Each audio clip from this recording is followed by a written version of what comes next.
Donc on m'a demandé de traiter de la question des nobles en cas de troisième restauration. Et c'est de base une question qui peut paraître assez peut-être puérile, ou qu'on pourrait sortir contre nous en cas d'attaque entre à vous les royalistes, vous voulez restaurer l'Inquisition, les croisades et la noblesse. Bien, malgré que ce soit une attaque, il faut aussi répondre à la question de fond car les nobles il en reste. Ils jouent souvent un rôle clé dans le royalisme et donc la question n'est pas négligée. Donc je vous propose, avant de répondre à la question de quelle place ils auraient en cas de restauration, de voir leur histoire, pour voir leur origine, leur utilité, leur raison d'être. Donc, on va prendre comme point de départ les Mérovingiens. Les Mérovingiens, ils vont reprendre la tradition romaine de nommer des comtes.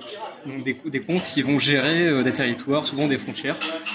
Et si on voulait faire un anachronisme pour tout résumer, on dirait que les comtes sont des hauts fonctionnaires de l'État mérovingien. Ces comtes-là, ce sont des chefs guerriers francs, souvent romanisés, mais il n'y a pas encore de notion d'hérédité. Pour ça, il faut attendre les Carolingiens, donc avec le roi Charles de Lochauve. Charles de Lochauve qui est très loin d'être ce qu'a été malheureusement Charlemagne, et l'Empire est en très mauvaise posture. Il est accablé de toutes parts par les Vikings, à l'Est, il y a des problèmes de rivalité, et donc Charles II, pour pallier à ce problème, il va instituer l'hérédité pour les comtes. Donc chaque comte, son fils le succède automatiquement. Et par ailleurs, c'est Charles II qui nomme le premier comte de Flandre, Baudouin Ier et Bras de Fer. Et donc c'est ici que naît la féodalité, donc la notion d'hérédité. D'ici là, la société continue de s'organiser en trois ordres, dans ce cas à terme, et les nobles occupent la place de bellatores, donc signifie les combattants. Les nobles, ils ont comme vocation de se battre et de conseiller le roi. Donc on pourrait... Ah oui, et aussi à cette époque-là, donc sous Charles II, la vraie vocation c'est de combattre les Vikings, notamment Baudouin en Flandre. Donc on pourrait dire, ah mais les nobles c'est un peu des planqués, ils ont des titres d'officiers, ils sont dans l'architecture, etc. Mais si on regarde l'histoire de France, c'est vraiment l'inverse. Si on prend que ce soit la guerre de 100 ans, les guerres de Louis XIV, la noblesse est vraiment décimée.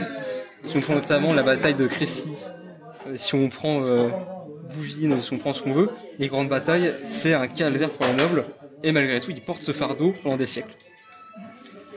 Donc je simplifie grandement la question, mais au temps moderne, il y a une distinction qui s'opère entre noblesse d'épée, donc celle dont je vous ai parlé, et noblesse de robe. Eux, ce sont des juristes, des hommes d'État, des personnes qui se sont distinguées par leur service pour le roi, et dont le roi les a récompensés par un anoblissement. Bon, malgré tout, la noblesse perd un petit peu en prestige, forcément, vu qu'il y a un peu une question de parvenus.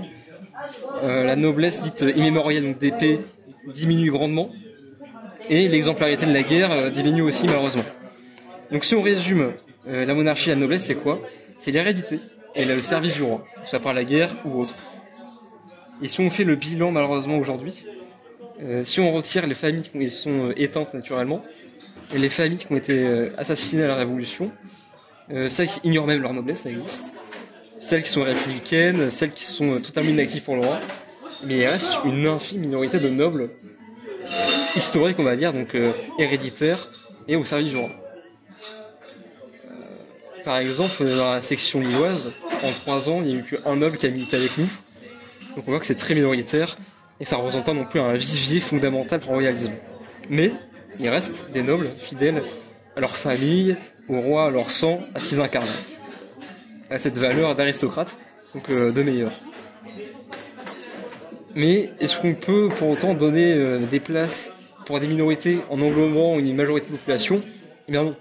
Même Louis XX n'a jamais parlé de la noblesse, n'a jamais parlé d'anoblissement, il n'a jamais parlé de quoi que ce soit. Donc jusqu'à preuve du contraire, non, en cas de troisième restauration, il n'y aura pas de rôle spécifique à la noblesse, il n'y aura pas de privilèges, il n'y aura pas tout cela. Mais cela n'enlève pas que les nobles sont nobles. La Révolution a fait ce qu'elle a fait, mais la noblesse reste noble. C'est-à-dire que quelqu'un de légitimement noble qui porte un titre, une particule, un blason, qui est fier de son sang, de sa spécificité, c'est totalement louable et légitime. Et à ce niveau-là, on peut dire qu'ils représentent des chefs naturels.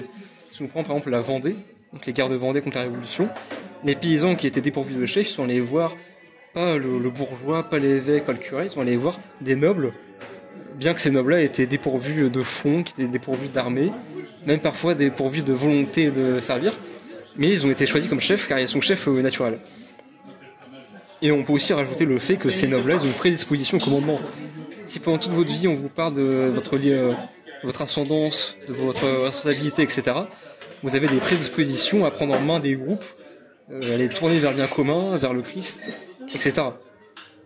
Donc pour répondre à la question de manière concrète, non, aucune place, mais il ne faut surtout pas mettre de côté les nobles qui veulent aider pour raisons qui sont nobles, au contraire, il faudrait justement penser à leur donner, je pense, des places, mais évidemment, ces nobles-là, même s'ils sont nobles, ils doivent fournir autant d'efforts et être autant fidèles que n'importe qui, mais c'est pas anodin d'être noble. Donc voilà, donc, pas de privilège, mais des honneurs, de la mémoire, et s'ils le veulent, une place parmi nous.